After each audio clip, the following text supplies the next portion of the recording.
Hi, I'm Rachel, and this is my Would You Read It Challenge video for December 2024. The Would You Read It Challenge is a tag that was brought to BookTube by @2Brody. I'll have links down below.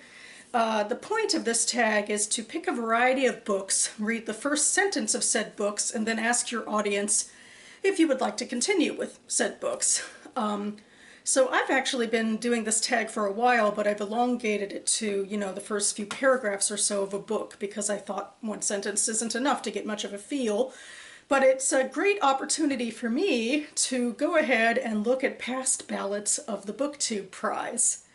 So the BookTube Prize was started by Robert Sheard as a way for the literary book community to come together and judge the best in literary fiction and nonfiction published in the US the year before.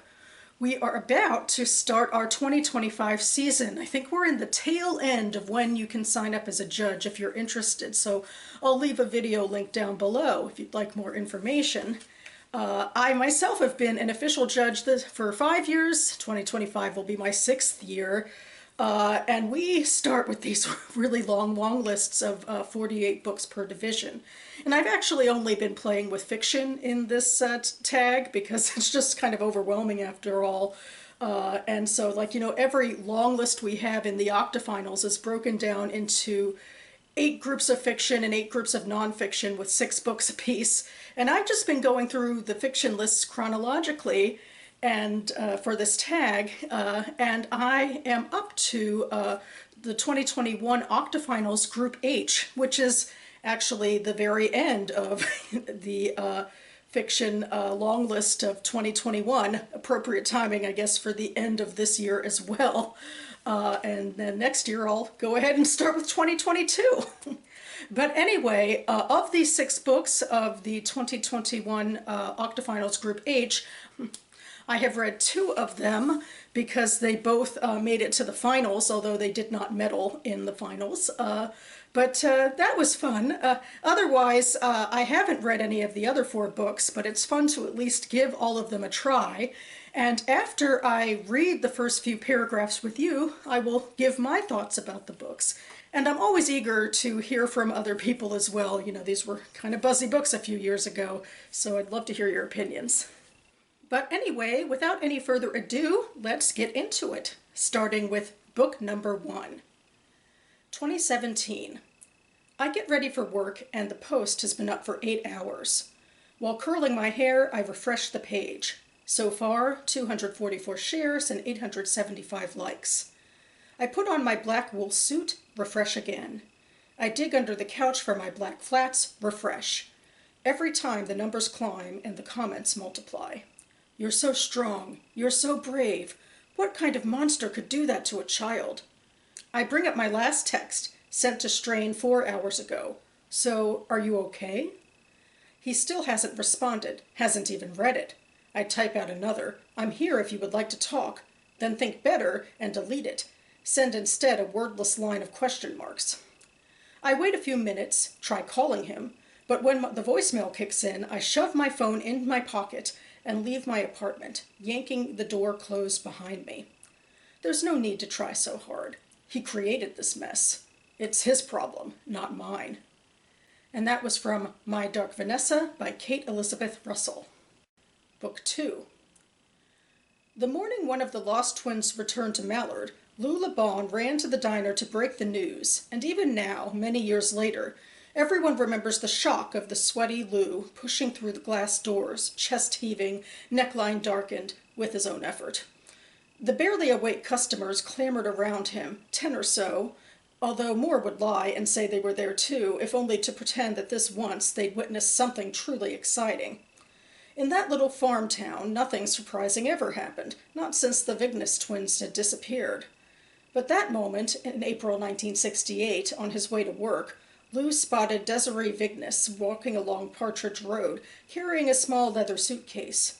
She looked exactly the same as when she'd left at 16, still light, her skin the color of sand barely wet, her helpless body reminding him of a branch caught in a strong breeze.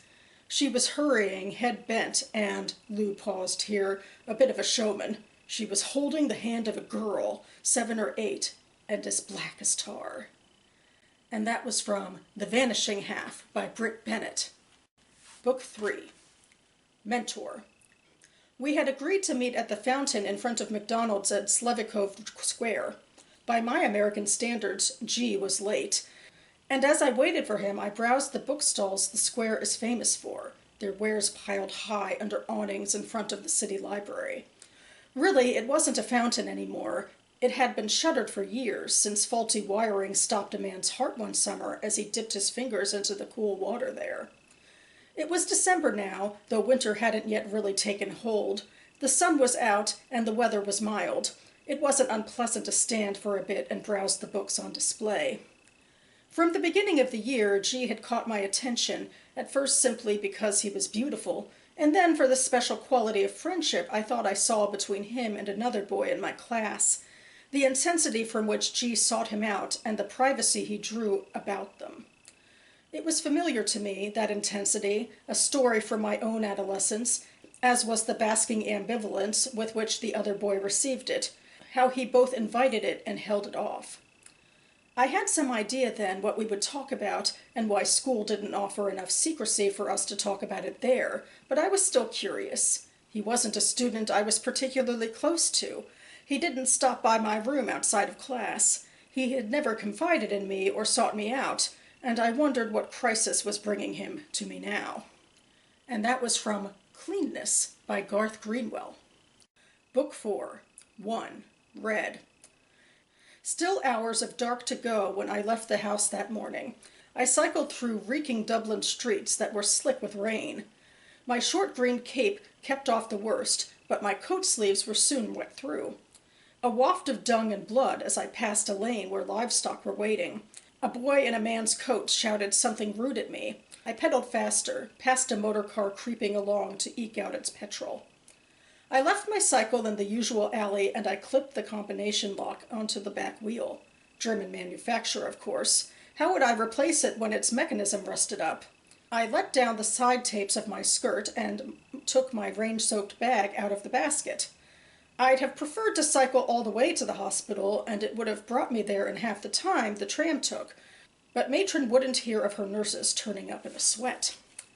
Emerging onto the street, I nearly walked into a disinfection cart. Its sweet, tarry tang marked the air.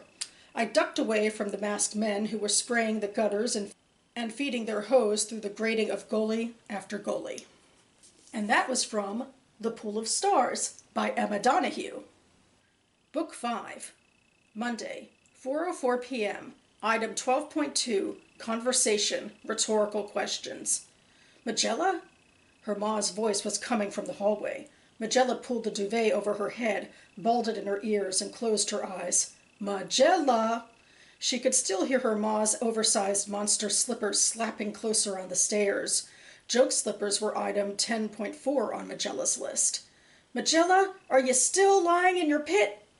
Magella took her hands from her ears and began to flick her fingers to distract herself. She flinched as her ma cracked at her sharp knuckles on the bedroom door. Magella, do you not have work to go till this evening? Magella had work to go to, just as she had done every Monday for the past 9 years.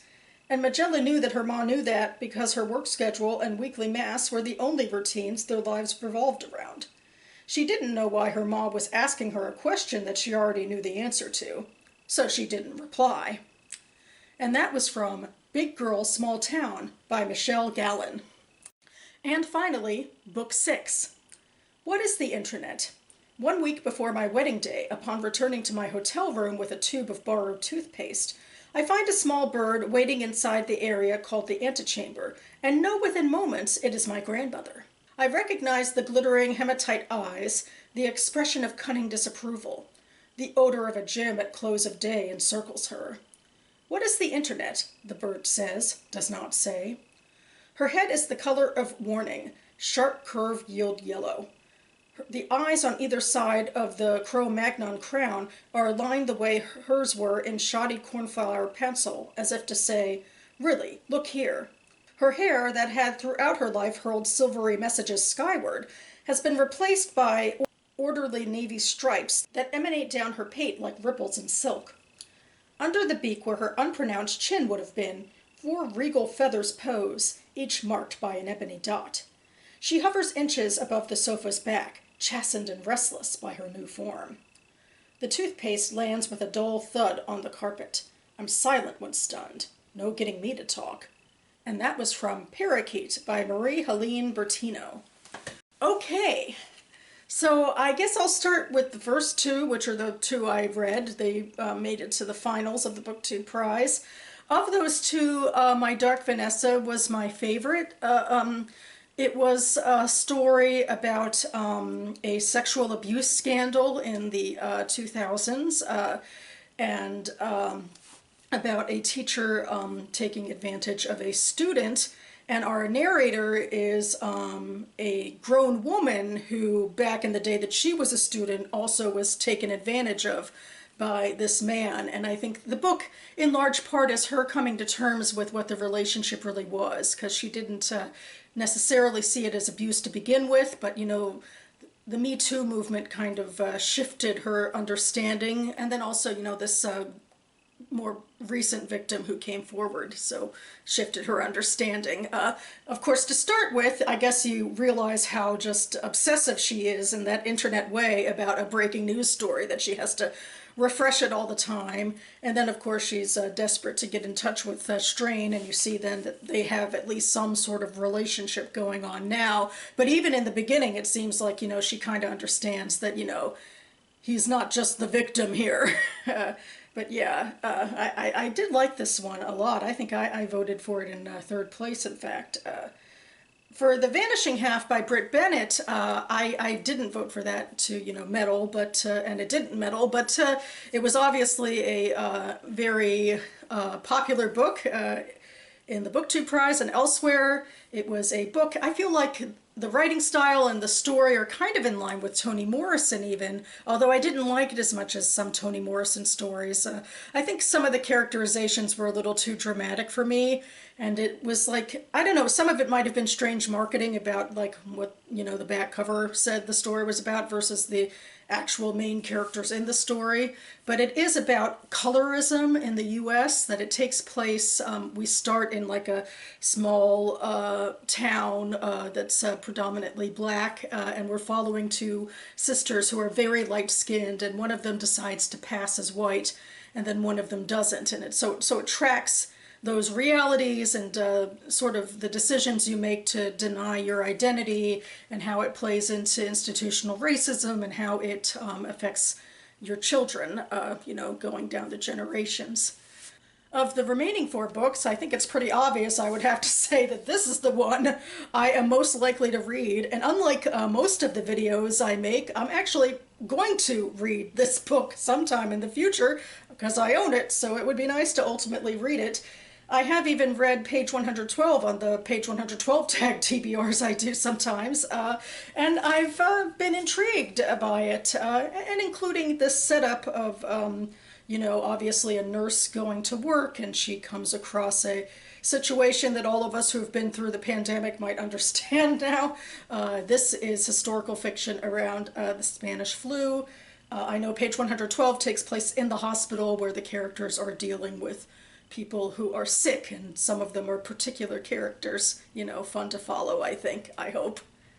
As for the other 3, I don't know, I feel like Cleanness by Garth Greenwell, that's one of those really long paragraphs, and it's obviously, it seems to be, to me, to be about a gay teacher, I'm not sure if closeted or otherwise, who is meeting off, you know, campus with a student who seems to be appearing gay, like the code words and like the intensity of a relationship with another boy.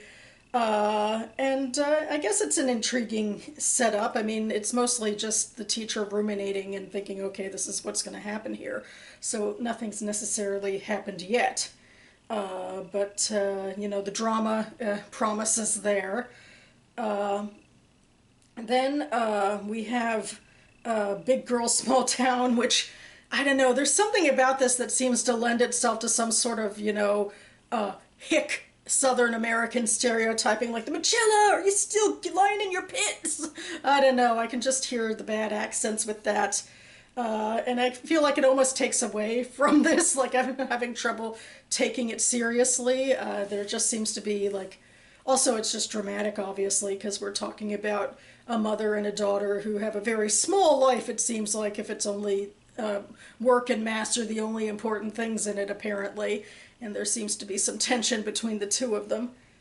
And then finally, I would say my least favorite, though, is Parakeet, because this seems to be some sort of surrealism going on here, that either we're following a bird family, or maybe what seems to be, I guess, the case is that a human protagonist's grandmother has been reincarnated as a bird, asking about the internet or something. And I feel like, this sort of surrealism doesn't necessarily work for me. I'm just much more of a realist, straightforward reader when it comes to most of my literary fiction. So I gotta say, of the six, that one would have appealed to me the least. But please do share your own thoughts, and yeah, that about covers it for me now. And also, if you would like more information on any of these books, I'll leave the Goodreads links down below, and also my personal reviews for My Dark Vanessa and The Vanishing Half. And speaking of my current reading, I hope to be back imminently, certainly before the end of the year, which is coming up, so to do one final AMP reading video, so stay tuned for that. And I hope you are all enjoying your reading as the year comes to an end, and I hope my fellow BookTube Prize judges are excited for another year of judging coming up. I feel like there's been some cool, buzzy books that are, of course, being talked about right now that came out in 2024, and I'm excited to start reading them, I hope, in 2025.